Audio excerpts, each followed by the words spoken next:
Hey guys, welcome back to TFD. Oh man, just when I thought we were finally making progress, just when it looked like things were actually moving in the right direction for the WNBA 2026 season, we get hit with chaos. Breanna Stewart came out recently, and yeah, technically we are going to have a season. There's hope, there's optimism, things are moving. But then, just like that, Annie Cost drops this bombshell article. And man, it is a bombshell. The owners, they're not responding. Not a single counter, not even a word back. The latest offer from the players? Ignored. It's like the owners have shut the door on negotiations entirely. No chit-chat, no games, no back and forth. This is it. It looks like the WNBA could be staring down a potential lockout if things don't change immediately. And with the deadline coming up on the 9th, we're dangerously close. Today's the 7th, and there's still radio silence from the front office. This is getting serious, guys. We've already seen Adam Silver weigh in on related topics, talking about NBA Europe, and honestly, he's over all this nonsense. He's not even thinking about the WNBA negotiations right now. He made it clear, I'm focused on the business bringing in billions. I'm not sitting here worrying about games being played at the negotiation table. The man is done with the drama, and I can't say I blame him. Meanwhile, the players are pushing for a salary cap exceeding $10 million, along with 30% of league revenue. That's huge. It's transformative. But the owners, they're looking at the numbers and saying, bring something like this, and we're losing over $700 million. Yeah, you heard that right. $700 million plus. It's insane to even imagine, but that's where the divide is. The tension between players seeking financial growth and owners protecting their bottom line is reaching a boiling point. So, what does this mean for the 2026 WNBA season? Honestly, we don't know yet. On one hand, there's a season scheduled, there's hope, there's optimism. But on the other, the front office seems completely unwilling to budge, and the clock is ticking. The next couple of days could make or break the league's upcoming year. Stick with me as we break this down, because this story is far from over. We'll dissect the latest offers, the owner's stance, and what a potential lockout could mean, not just for players, but for fans across the country. Let's get into it. Shout out to Annie Cosble for breaking this, guys. Let's get right into it. With just a little over 48 hours left before the January 9th deadline, the WNBA and WNBPA are still at a standstill over a new collective bargaining agreement. According to sources close to the negotiations, the union submitted their proposal about 2 weeks ago, and as of Wednesday afternoon, the league hasn't even responded. 2 weeks, no counter, no reply, nothing. The owners? They're done. They don't want any extensions. They don't want any back and forth. They've made it clear. They're over it. January 7th is here, the deadline's in 2 days, and it's looking like negotiations are completely stalled. The players are waiting, the fans are watching, and the league is silent. At this point, it's hard to see how this ends without major fallout. It's over, man. It's officially over. According to sources familiar with negotiations, the union was still awaiting a response from the league to the proposal they submitting roughly 2 weeks ago as of Wednesday afternoon. In that proposal, players are seeking approximately 30% of gross revenue and a salary cap of about $10.5 million, sources confirmed to Front Office Sports. Details of the union's proposal were first reported by ESPN last week. The league believes the proposal would result in $700 million in losses for the league and its teams over the duration of the CBA, according to that report. They're not doing it. A $10.5 million salary cap with 30% of league revenue? Forget it. It's not happening. The owners are done. The back and forth is over. Caitlin Clark's out here talking about compromise, but where's the compromise coming from the other side? 2 weeks, no response. The deadline's 2 days away, and the league is silent. It's like they've completely walked away from the table. This isn't just stalled, it's a full stop, and it's looking grim.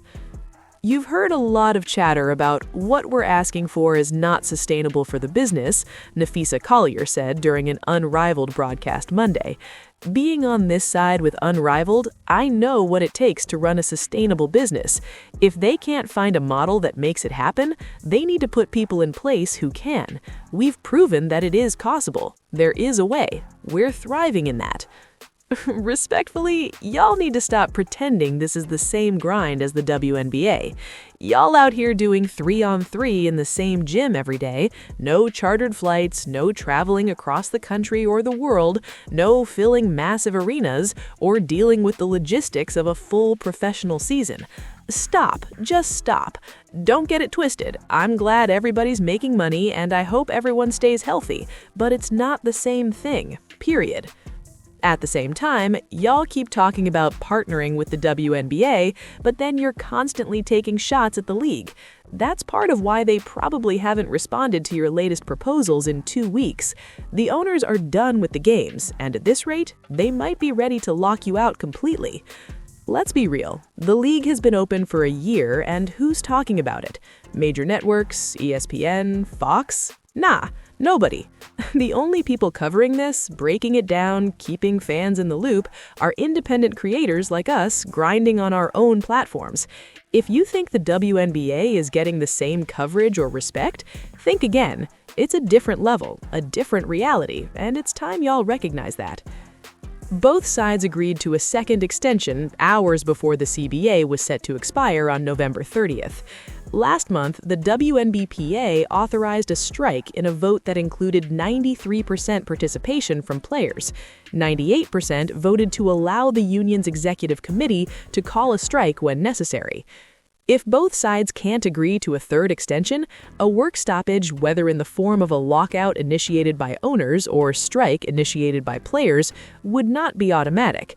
And it's the owners who have completely checked out. At this point, it looks like they're the ones ready to lock it out, not the players going on strike, because the owners aren't even answering. They basically told y'all to take a hike. No more talks, no more back and forth. This is straight up wild. If neither side initiates a work stoppage, negotiations could instead enter a period of status quo.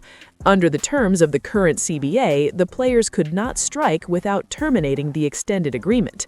But if negotiations are under status quo, the union could call a strike at any point. The union's proposal was a counter to one the league made in early December. The league had offered players 70% of net revenue, which sources familiar with negotiations believe equates to less than 15% of total league revenue. The salary cap would increase from $1.5 million to $5 million under the league's latest proposal, and the league's proposed revenue sharing model would lead to max salaries of more than $1.3 million and average salaries exceeding $530,000. Over the duration of the deal, those numbers would climb to almost $2 million and $780,000 respectively. So, at the end of the day, man, the owners have completely checked out. They're done with the games, done with the back and forth. 2 weeks, 2 whole weeks, and no response to the players. That's right, 2 weeks of silence. After all the talks, after 2 deadline extensions, we're still hearing about a 30% slice of league revenue and a $10.5 million salary cap. Yeah, the players are doubling what the owners have been putting on the table, but let's be real. They still have bills to pay, mortgages, car payments, pregnancies, life. Cheryl Swoops, Lisa Leslie, Liz Cambage, they all deserve their checks. But the owners? How are they supposed to agree to all of this at this point? At this stage, I think it's time the owners just lock it out and move forward. Bring in the rookies. Bring them in. Caitlin Clark, Sonia Cetrons, Angel Reese. Bring them in. Draft picks, too.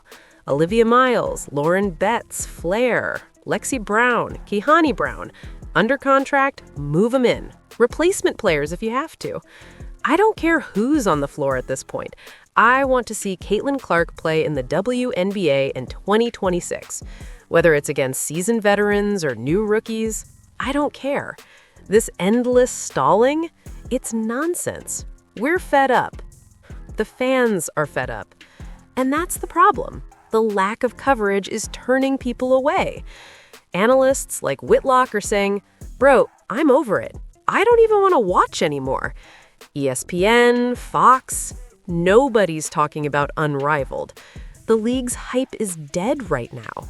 Even as a creator, putting out content about Unrivaled, the numbers are low. Nobody's really checking. Y'all are playing games, and it's clear the owners are done with the back and forth. 2 weeks of silence, and we're just 2 days from the January 9th deadline. This is heading straight for a lockout. Drop down in the comments and let me know what you think. Don't forget to like, comment, subscribe, and share the channel.